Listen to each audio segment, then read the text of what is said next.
दोनों भी बोलूंगा, कंट्रोवर्सी नहीं।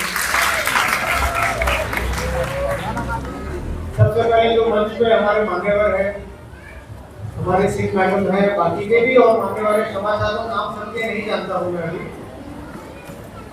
तो उनका बहुत आगे मैं जल्दी आना चाहता था, लेकिन कुछ गुंडों को मैंने पकड़ा था तो उनकी कोर्ट में कार्रवाई चल रही थी, तो जो गुंडों के वकील थे तो वो मेरा एग्जामिनेशन कर रहे थे, तो उसके लिए 5 से 5:30 बजे मुझे बेल हुई, तो क्षमा चाहता हूँ।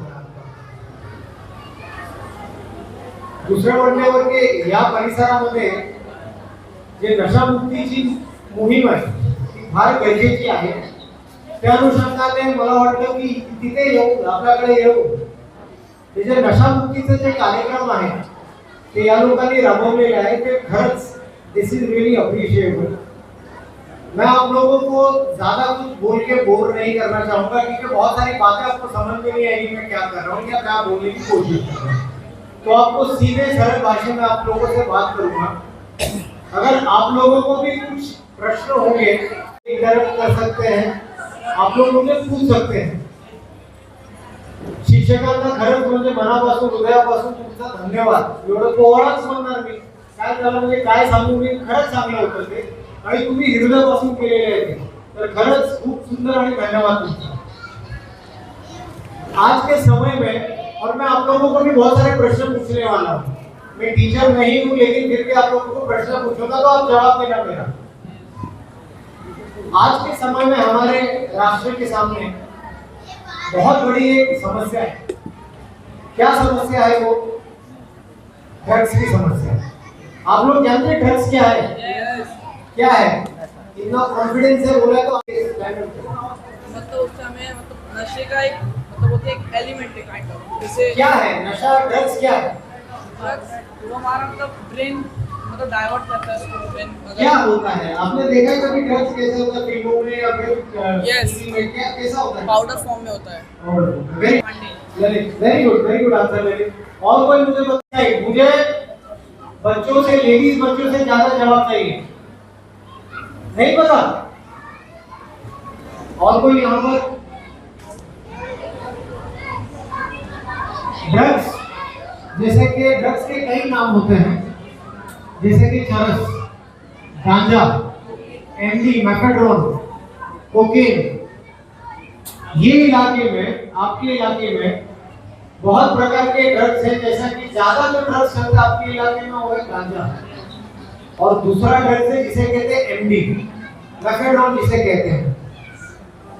ड्रग्स लेने से कुछ केमिकल्स होते हैं ड्रग्स में, जैसे कि गांजा में होता है टीएचसी, कैनाबिडियोल जिसे कहते हैं। मेफेड्रोन ये इटसेल्फ एक सिंथेटिक यानी नकली प्रकार का ड्रग होता है जो केमिकल होता है।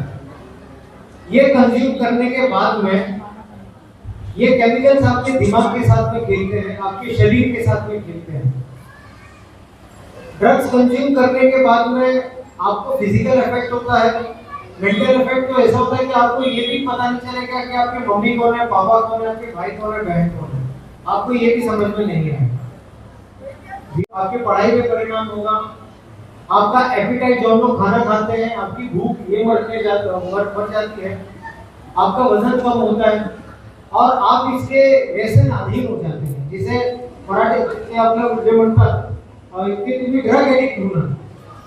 ड्रग एडिक्ट होने के बाद में आपकी पढ़ाई पे परफॉर्मेंस होगा, आपका आपके फ्रेंड्स लोगों के साथ में जो आप खेलते हैं उस पर परिणाम होगा, आपकी स्टेमिना पे परिणाम होगा, आप अपने मम्मी डैडी से कैसे बात करते हैं, कैसा पत्नी के साथ बिहेव करते हैं उस पर परिणाम होगा। हमको चाहिए ये सब गलत परिणाम हमारे शरीर पे नहीं चाहिए। आपको जो राष्ट्र के खिलाफ काम करते हैं, जो गंदे लोग होते हैं, वो लोग सिर्फ स्कूल और कॉलेज को टारगेट करते हैं और आप जैसे छोटे बच्चों को टारगेट करते हैं। ये हमारे जो दुश्मन देश है, जो जैसे पाकिस्तान हो जाए, जो हमारे दुश्मन है, तो ये उनकी एक सोची समझी साजिश है कि बच्चों को टारगेट करें। क्यों मैं बताता हूँ। हमारे राष्ट्र में 30% बच्चे हैं जो युवक है, यूथ है, जो यूथ पॉपुलेशन है, और यही यूथ पॉपुलेशन हमारे राष्ट्र को आगे बढ़ाएंगे आगे जाके। तो जो हमारे शत्रु राष्ट्र है उनका यही टारगेट है कि बच्चों को अभी से टारगेट करो कि वो बड़े होकर चर्ची और गंजेड़ी और नशेड़ी बने, कमजोर बने और हमारा राष्ट्र कमजोर हो। हमको चाहिए हमारा राष्ट्र कमजोर हो? कभी नहीं चाहिए। तो इसके लिए हमको ड्रग्स से दूर रहना है, कोई भी प्रकार का ड्रग्स हो उससे दूर रहना है, हमको कोई भी व्यसन से दूर होना है। आज के टाइम पे मैं ये देखता हूँ कि ई सिगरेट्स, अभी तो हमारे जो समाज है, हमारा जो मिडिल क्लास समाज होता है उसमें ये ज्यादा प्रचलित नहीं है भगवान की कृपा से, लेकिन ये जो ऊपर के हायर क्लास जो ज्यादा हायर क्लास सोसाइटी होता है वहां पर हर बच्चे के बैग में आपको ई सिगरेट्स मिलेगी। तो स्टार्ट ऑफ द ड्रग होता है ई सिगरेट से, उसके बाद में हुक्का पार्लर होता है, आप जानते होंगे ये भी बहुत गंदी चीज है। हुक्का के बाद में फिर ड्रग्स आदमी पीना, बच्चे पीने चालू करते हैं। ड्रग पीने के बाद में उनको लत लग जाती है। ड्रग्स होते हैं काफी एक्सपेंसिव, तो पहले जो पेडलर होते हैं वो बच्चों को टारगेट करते हैं, बच्चों को ड्रग्स देते हैं, चॉकलेट के जरिए देते हैं। तो आप कभी भी कोई स्ट्रेंजर से, कोई अजनबी से कोई भी चीज लेंगे नहीं।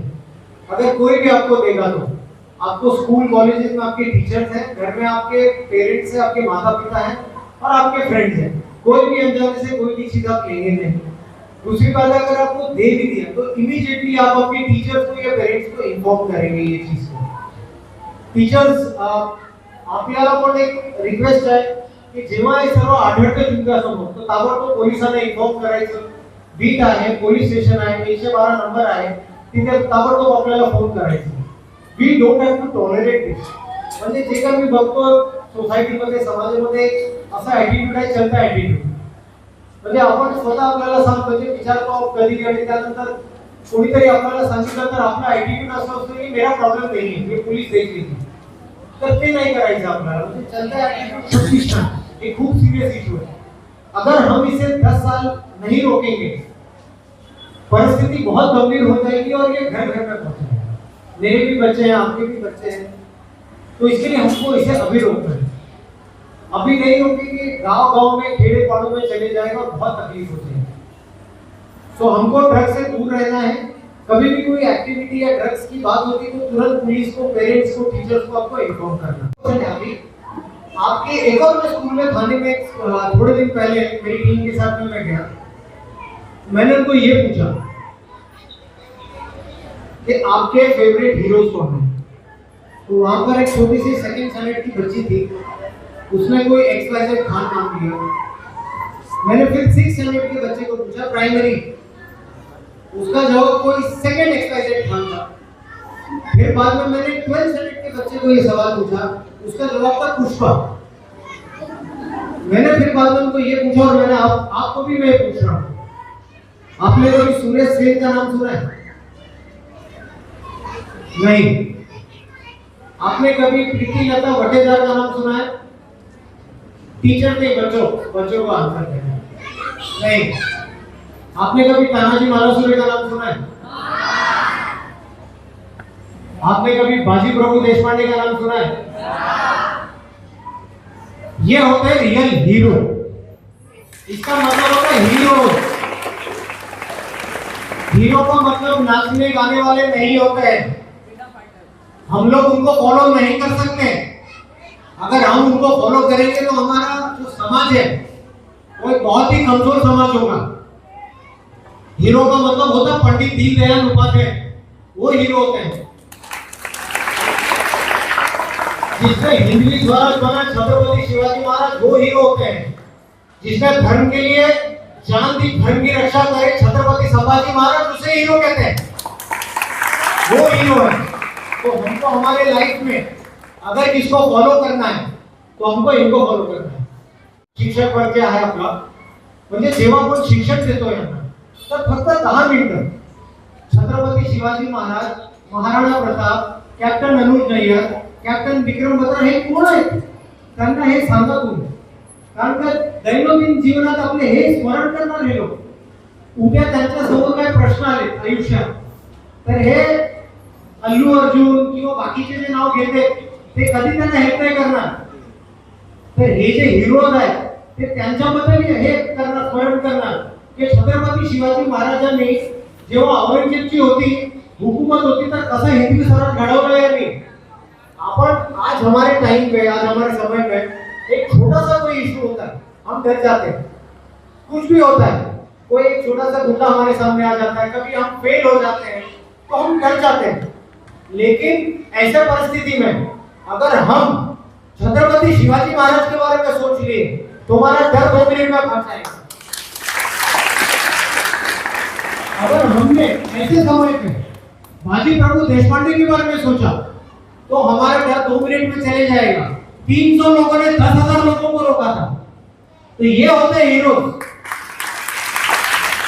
तो हम हमारे लाइफ में, हमारे जब अभी आप लोग बहुत छोटे, आपको पता नहीं, आपके टीचर्स को पता होगा, आपके जो पेरेंट्स हैं उनको पता होगा, 2021 में मैंने एक क्रिमिनल को पकड़ा था।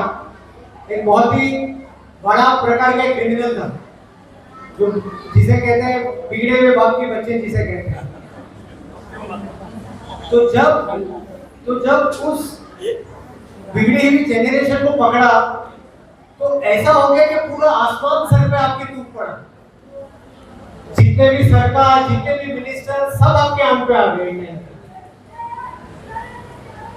जब वो क्रिमिनल जेल से बाहर छूटा तो हमारा समाज उसे इस तरह अपना रहा था, उसे इस तरह उसका स्वागत कर रहा था कि जैसा हमारे लोकमान्य तिलक मंडल से छूट के आए थे।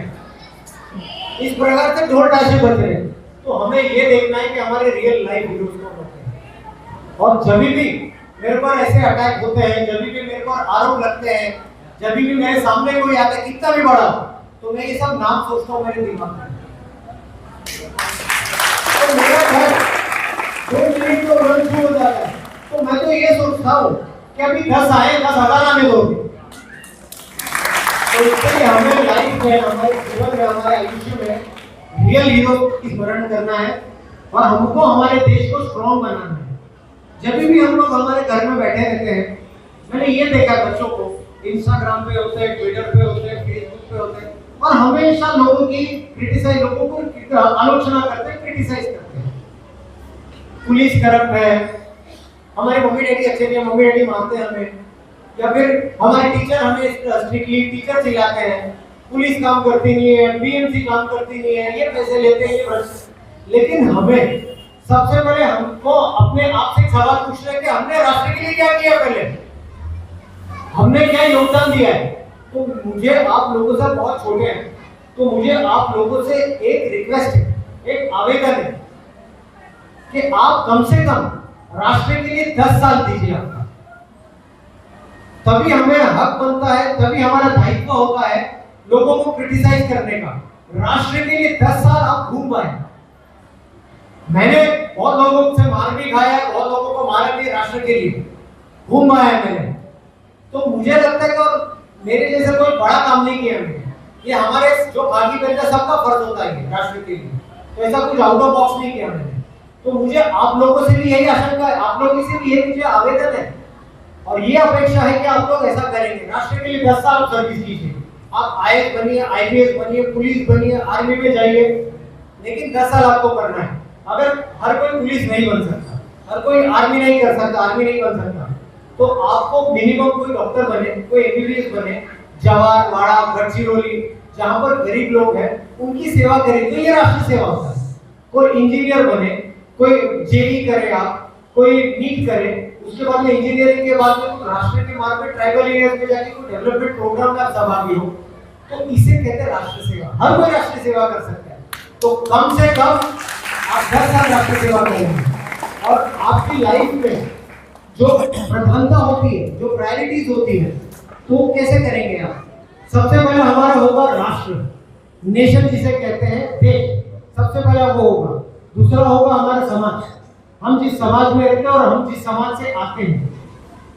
तीसरी रिस्पॉन्सिबिलिटी होगी आपकी, आपके पेरेंट्स की तरफ, फैमिली की तरफ। और चौथे आएंगे आप खुद, यू आर द फोर्थ। सबसे पहले राष्ट्र। तो इस तरीके से हमको हमारा जीवन व्यतीत करना है। जब भी हम सच्चाई के रास्ते से चलते हैं बहुत कठिनाई होती है, बहुत प्रॉब्लम्स आते हैं। आपको ये, मैं तो एक आईएएस ऑफिसर हूँ, तो मैंने ये देखा कि ड्यूटी करने में आपको बहुत कभी भी आप संविधान का पालन करेंगे, जब भी आप लॉ इंप्लीमेंट करेंगे, तो ये बहुत लोगों को अच्छा नहीं लगता, बहुत लोगों को अच्छा नहीं लगता। तो आपके खिलाफ बहुत आरोप लगेंगे, आपको मानसिक तकलीफ देंगे, आपको शारीरिक तकलीफ देंगे, आपके बच्चों को तकलीफ देंगे, आपके पेरेंट्स को तकलीफ देंगे। लेकिन जब खाकी पहना, जब राष्ट्र की सेवा की, तो तकलीफ आनी है, सबने तकलीफ झेला है। हमारे छत्रपति शिवाजी महाराज ने झेला है, हमारे प्रभु राम ने झेला है, 14 साल वनवास किया उन्होंने, और आज हम उनकी पूजा करते हैं। तो तकलीफ जीवन की जो जितने भी टफ टाइम होते हैं, टफ सिचुएशंस होती है, सबके सब लाइफ में आती है, लेकिन किस प्रकार से हम उसे झेलते हैं, किस प्रकार से हम उसे सामना करते हैं, वो आपको रियल मैन और रियल वुमन बनाता है। सो आप लोग अभी अच्छी तरीके से पढ़ाई कीजिए और राष्ट्र की सेवा में अपना जीवन व्यतीत कीजिए 10 साल से, उसके बाद आपको जो करना है